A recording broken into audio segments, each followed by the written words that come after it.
Hi guys, in today's video I'm going to show you how you can enable or disable speech recognition in Windows 11.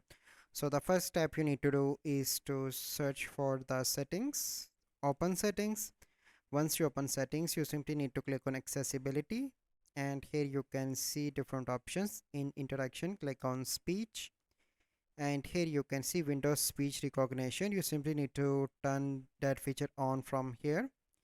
Okay, and if you want to, so here you can see that window asks you to set up a microphone, so click on next and set up your microphone from here.